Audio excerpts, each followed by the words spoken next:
Today we're going to tell you guys all about Depop, what the app is, why we use it, and most importantly, all about the photos. So keep on watching for part 1 of our Depop series. What's going on? Welcome back to the channel. If you're new here, my name's Drew. I'm Sarah. And we're Look Mum I'm Hustling. We're part-time resellers here in Sydney, Australia. We sell mostly clothing on eBay, but we also sell things on Depop. So today we're going to show you guys what Depop is, how to get started selling on there, and how we take photos for our listings. Stay tuned and hope you enjoy. So I guess we'll start off by telling you guys what Depop is. I would probably describe it as an app that's very much like Instagram in terms of its layout and user interface, with the element of shopping and e-commerce and buying. Very similar structure in terms of your profile picture and your biography and the way the photos are displayed. Definitely, you've got the 3 across, very similar to Instagram, but it has a very huge sort of vintage sort of retro feel. So anything that's like early Y2K, but 90s, yeah, definitely has that sort of pre-loved, pre-owned sort of focus, which is great for the young crowd. So the demographic of the app is definitely that 18 to 25 year sort of range. They're the ones that are all buying the vintage and retro sort of stuff. Doesn't necessarily mean you have to sell those sort of things on Depop. We also sell modern sort of stuff as well. Yeah, for sure. Like any mobile-based selling platform, you can pretty much sell anything you want to on there, but we find that the sort of individual, unique, retro sort of cool items tend to sell a lot quickly. So pretty much to set up, all you need to do is download the app. It's available on all platforms, iOS and Android. It's also free. Once you download it, all you have to do is log in. You can use Facebook, Gmail, normal email. And once you've popped that in, the most important thing is you want a really good username. Yeah, so really catchy sort of username and a sort of compelling biography to indicate what you're sort of selling in your store. And then a lot of people will drop their Instagram link in as their website URL for their profile as well. So most important things for setting up the store policies, good name, good bio. It's also good to have a little bit difference between female and males as well. So with the female ones, it's always good to put your sizing in the bio. So when they access your store, they sort of know, I guess, what the size of the model is. Another important aspect of running your Depop store is, I guess, the customer service and communication. Yeah, it's very, very chill. They use a lot of emojis, a lot of slang. Yeah, because with eBay, it's a very, I guess, proper language, a lot more, not adult, but yeah, just a lot more formal, where Depop is very sort of low-key, sort of very chill.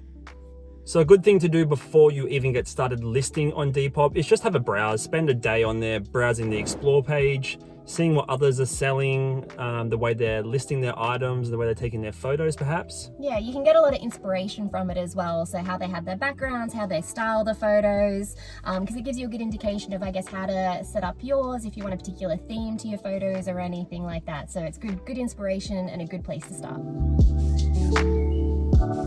When choosing items for Depop, we always have a little bit different in mind compared to eBay or other selling platforms. For us, we find if it's bright, vibrant, just unique patterns, they stand out a lot more. But really anything that is vintage for sure is a really, really good item for Depop.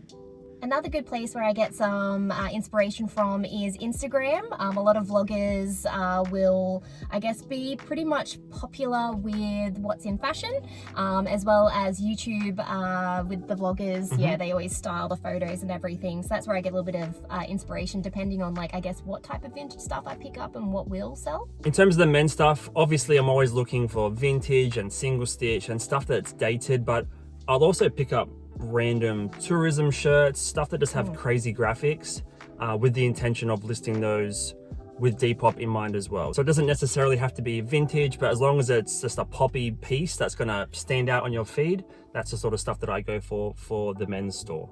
For sure. All it needs is sometimes a really loud pattern and you're golden. Mm-hmm. So here are some examples of the things that we tend to list on Depop. Obviously brands like Adidas and Champion, Puma, Nike are going to sell, but also things with the crazy graphics like the mountain shirts. They're always kind of cool and interesting. This one is like a Bugs Bunny sort of random vintage Japanese piece. Mm-hmm. And then your standard retro vintage items like this rip curl jacket. Yeah, vintage surf or vintage skater. Yeah, super popular. Plus, the best part is that stuff's always the most fun to find for sure. Yeah, definitely. And even just doing sort of a deep dive on the research behind the item, always the most fun to thrift. Always get the most joy out of those ones. Plus, they're the coolest as well. Usually the most return as well. Yeah. We'll even from time to time get random sort of bootlegs or knockoffs that are like pretty dope looking and list them just on Depop because we know we're going to get struck down by the eBay gods. So yeah, don't be afraid to delve outside of the comfort zone into some random bootleg stuff. Yeah, if it's cool, it's going to sell on Depop for sure. So being a purely visual-based selling platform, your photos are what's going to make and break you. You want to make sure it looks good individually as well as in your feed. Definitely. And when taking photos, you really want to take in consideration the different lighting that you have, different backgrounds, making sure that the item that you have on or on a hanger isn't clashing with the background as well. So one option is to put your shirt or pants or whatever you're trying to sell on a standard hanger with maybe a plant or a bookcase or something in the background to make it a bit more sort of personable. Definitely. You can always have like a banner or something in the background, photo frames. You can also just have a standard brick wall.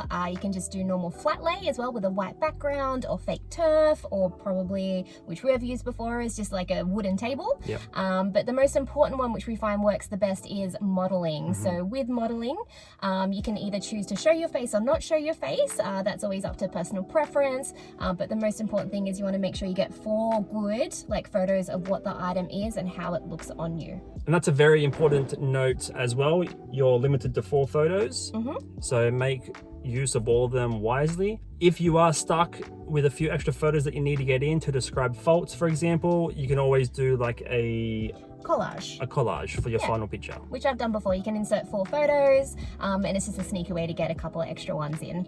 Also, another important thing is to remember is the lighting. So with Depop, natural lighting I find works a lot better, but a lot of people don't have the chance to do natural lighting, so you can always do it indoors. Some people also like to have possibly a ring light, box light, indoor sort of, where you can get some really good lighting without any shadows. To make your photos pop a bit more, you can always go and edit them in something like Photoshop, potentially boost the saturation a little bit, make it a bit more vibrant. But otherwise you can just list it straight up after you take the photo. Yeah, it's a good thing about having the lighting right is most of the time the photos are good to go. So now that your store is set up, you have a bit more of an understanding of how Depop works, plus you have some awesome photos on hand. It's time to get listing, which we're going to show you how to do in part 2 of the Depop series. Thank you for watching. Hope you enjoyed part 1. Don't forget to like and subscribe and follow for part 2. See ya.